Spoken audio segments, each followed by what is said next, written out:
میں تمہیں ذلیل نہیں کر رہا لیکن شکوہ کر رہا ہوں، اپنی اولاد کو ختم نبوت کیوں نہیں بتاؤ؟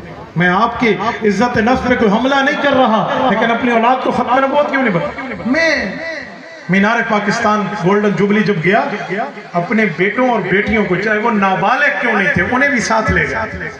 میں نے کہا بیٹا ہم نے 1974 نہیں دیکھا تھا، آؤ تم 2024 دیکھ لیں۔ ہم نے نہیں دیکھا 1974 کیا۔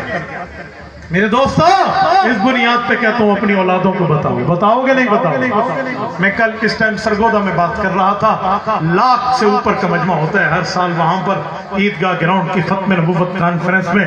وہاں میں اپنے نابالغ بیٹے کو ساتھ لے گیا، میں نے کہا اسکول میں جا کے کہہ دو کہ میری چھٹی ہے کیونکہ میں ختم نبوت کے جلسے پہ جا رہا ہوں، تاکہ اسکول والے بھی سوچیں کہ آئی امیل والی چھٹی نہیں ہے کہ میں بیمار ہوں، ٹھیک ہے، یہ ختم نبوت کے سپاہی ہیں۔ تو میرے دوستو میں بات ختم کرتے ہوئے کہتا ہوں، ہاں میرے اکابر کی تاریخ 1935 سے چلی ہے لیکن ہم نے نہیں دیکھا تھا۔